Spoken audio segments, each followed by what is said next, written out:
counters. Counters are digital counters or binary counters. They are the semiconductor devices which stores or displays that how many number of times a particular process or event has occurred, often in relation to a clock. The most common type is sequential digital logic circuit with an input line called the clock and multiple output lines. The value on the output lines represent a number in binary or binary coded BCD number system. Each pulse applied to the clock input increments or decrements the number in the counter. A counter circuit is basically constructed of a number of flip-flops connected in cascade. Counters are manufactured as separate integrated circuits and also incorporated as parts of larger integrated circuits. Counters are a very widely used component in digital electronics circuits. Normally, binary counters are used for counting the number of pulses coming at the input line in a specified time period. The binary counters must possess memory since it has to remember its past states. So, as the name suggests, it is a circuit which needed to count, which is required for counting. The main purpose of the counter is to record the number of occurrence of some input. So, counter can be divided on the basis of its properties. Generally, counter can be divided into two categories. One is asynchronous and another one is synchronous. So, as the name asynchronous means there will be some time lag in the input output of the different flip-flops of the circuits. While in synchronous, all the flip-flops will be on at a single particular time at the same time. So asynchronous counters, as I said, there is some time lag, so it produces ripples. So sometimes asynchronous counter is also called the ripple counter. The first flip-flop is clocked by external clock pulse, and then each successive flip-flop is clocked by the Q or Q dash output of the previous flip-flop. So here we can see that since the output of the next flip-flop, input of the next flip-flop is the output of the previous flip-flop, then there will be some time lag, and that's why it is called asynchronous counter. Synchronous counters, all memory elements are simultaneously triggered by the same clock. So we again come to the asynchronous or the ripple counters. For example, here we have taken a 2-bit asynchronous counter, which is shown below in the figure. The toggle flip-flops are being used, but we can use the JK flip-flop also with J and K connected permanently to logic 1. So here we can see in the figure that flip-flop A and flip-flop B, and we are giving clock input to only flip-flop A, and for flip-flop B, this output of QA will clock this, so there will be some time lag. That's why it is called asynchronous. So the external clock is connected to the clock input of the first flip-flop, and only a QA output is applied to the clock input of the next flip-flop. That is flip-flop B. So if flip-flop A changes state at the falling edge of each clock pulse, but flip-flop B changes only when triggered by the falling edge of the QA output of flip-flop A. Because of the inherent propagation delay through a flip-flop, the transition of the input clock pulse and transition of QA output of flip-flop A can never occur at exactly the same time. So the flip-flops cannot be triggered simultaneously, producing an asynchronous operation. So how it works? Operation of asynchronous, here we can see that initially let both the flip-flops be in the reset state, that is QA, QB00. After first negative clock pulse simply means negative edge triggered.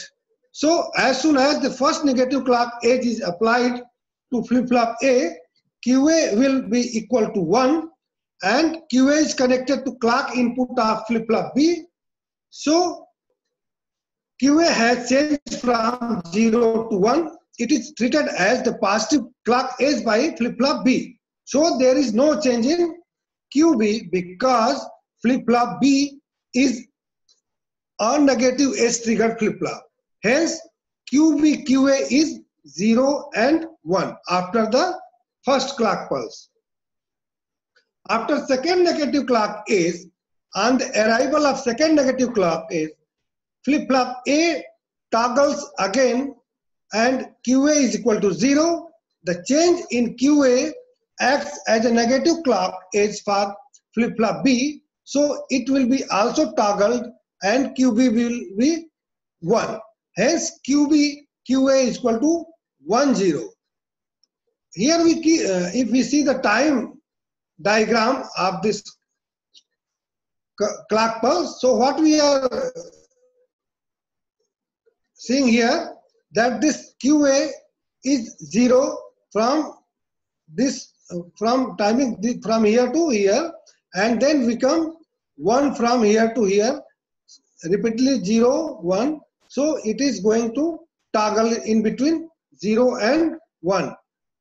Similarly, if you see the clock pulse or clock diagram, a timing diagram of the QB, what we are getting, this is 0 0 from 0 1, then 1 1 in case of 2 and 3. So initially if we see the counter output, so this is QA and QB 0 0, then 1 0, QA is 1, QB is 0, second stage is QB is 1, QA is 0, then third stage is 1 1, and then fourth is 0 0. So here we can see on the arrival of third negative clock edge, flip-flop A toggles again and QA become 1 from 0. Since this is a positive going change, flip-flop B does not respond to it and remains inactive. So QB does not change and contribute to be equal to 1. If we see after the fourth negative clock edge, so on the arrival of fourth negative clock edge, flip-flop A toggles again and QA becomes 1 from 0. This negative change in QA acts as a clock pulse for flip-flop B. Hence, it toggles to change QB from 1 to 0. Hence, QB QA is 0 0 after fourth clock pulse. Similarly, we can discuss the synchronous counters. So, as if the clock pulses are applied to all the flip-flops, here we can see that this clock pulse is applied to here flip-flop A and flip-flop B. So, there will be no time lag, and that's why it is called synchronous. So, if we see the operation of 2-bit synchronous counter, here we have taken a JK flip-flop input and flip-flop A are tied to logic 1. So flip-flop A will work as a toggle flip-flop. The JB and KB inputs are connected to QA. If you see the operation of synchronous counter, initially let both the flip-flops be in the reset state. That simply means both the flip-flop in the 0 position. QB QA is 0 initially, 0 0. After first negative edge clock edge, as soon as the first negative clock edge is applied, flip-flop A will toggle and QA will change from 0 to 1. But at the instant of application of negative clock edge, QA JB equal to KB equal to 0, hence flip-flop B will not change its state, so QB will be remain 0, hence QB, QA is 0 and 1 after clock pulse first. Then after second negative clock edge, on the arrival of second negative clock edge, flip-flop A toggles again and QA changes from 1 to 0. But at this instant, QA was 1, so JB equal to KB equal to 1 and flip-flop B will toggle. Hence QB changes from 0 to 1. Hence QA is equal to 1, 0. After third negative clock edge, on application of the third falling clock edge, flip-flop A will toggle from 0 to 1, but there is no change of state for flip-flop B. Hence, QB QA is equal to 1, 1 after the third clock pulse. After fourth negative clock edge, on application of the next clock pulse, QA will change from 1 to 0 as QB will also change from 1 to 0. Hence, we get the status of QB QA as 0, 0. So further we go to the classification of counters. So depending on the way in which the counting progresses, the synchronous or asynchronous counters are also classified as follows. They can be classified as up counters, down counters, are sometimes called up-down counters, are sometimes called bidirectional counters. So, as the name suggests, in up-down counter, up counter and down counter are combined together to obtain an up-down counter. A mode control M input is also provided to select either up or down mode. So this up counter and down counter, for example, if we want to count 1, 2, 3, 4, 5 in successive manners, then we need up counter, and if we want to count from 7, 6, 5, 4, 3, 2, 1 like that, though we need down counter. So there also can be a combinational circuit is required to be designed and used between each pair of flip-flop in order to achieve the up-down operation. Type of up-down counters it also can be divided into ripple counters or synchronous counter. Whether we are using these up-down counters or binary count, bidirectional counter for ripple things are asynchronous counter or for synchronous counter. So if you see the activity or operation of up-down ripple counters, in up-down ripple counter, all the flip-flops operate in the toggle mode. So either T flip-flops or JK flip-flops are to be used. The least significant bit flip-flop receives clock directly, but the clock to every other flip-flop is obtained from Q or Q bar, output of the previous flip-flop. So up counting mode for up M may be 0. The Q output of the preceding flip-flop is connected to the clock of the next stage if up counting is to be achieved. For this mode, the mode select input M is at logic 0. While for down counter, this mode select M is 1. So if M is 1, then the Q bar output of the preceding flip-flop is connected to the next flip-flop. This will operate the counter in the down counting mode. Here from the figure we can see that this is the mode control and this is the output of the previous Q and Q bar combinational circuit, then the clock pulse this. So this we can take a 3-bit flip-flop binary counter or up-down counter. So a mode control input is essential. For a ripple up counter, the Q output of preceding flip-flop is connected to the clock input of the next one. For a ripple down counter, the Q bar output of preceding flip-flop is connected to the clock input of the next one. Let the selection of Q and Q bar output of the preceding flip-flop be controlled by the mode control input M, such that if M is 0, there will be up counting, and if M is 1, there will be down counting. So connect Q to clock if M equal to 1, down counting. So connect Q bar to clock. Here this table can give the output combination for the mode 0. So the input combination of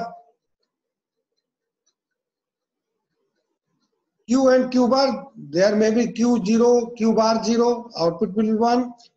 Q will be 0 and Q bar 1, then output will be 1. Q is 1, Q bar is 0, output will be 1. Q is 1, Q bar is 1, output will be 1. So how it works? If we see the operation with case 1 with M equal to 0, that is for, we are using this for up counting mode. If M is 0 and M bar is 1, then the AND gate here in this figure, AND gate 1 and 3 in figure will be enabled, whereas the AND gate 2 and 4 will be disabled. Hence QA gets connected to the clock input of flip-flop B, and QB gets connected to the clock input of flip-flop A. So this is based on the working of ANDing or AND gate. So these connections are same as those for the normal up counter. Thus, with M equal to 0, the circuit works as an up counter. If M is equal to 1, then AND gate 2 and 4 in figure are enabled, whereas the AND gate 1 and 3 are disabled. So QA bar gets connected to the clock input of flip-flop B, and QB bar gets connected to the clock input of flip-flop C. These connections will produce a down counter. Thus, with 1 equal to 1, M equal to 1, the circuit works as down counter. Similarly, we can see the action of up-down synchronous counter. So here we can see the circuit diagram for the up-down synchronous counter, and this is the time diagram for the up-down synchronous counter. The circuit above is of a simple 3-bit up-down synchronous counter using JK flip-flops configured to operate as toggle or T-type flip-flops, giving a maximum count of 0, 0, 0, 0 to 7, that is from 0 to 7 and back to 0 again. Hence, the 3-bit counter advances upward in sequence, that is from 0, 1, 2, 3, 4, 5, 6, 7, or it can work for downward things, that is in the reverse sequence, that is 7, 6, 5, 4, 3, 2, 1. Here in time diagram we can also see the how it clock pulse is working. For up counter, this giving this one, and for down counter the result is this one. So I end today's class here, and in the next lecture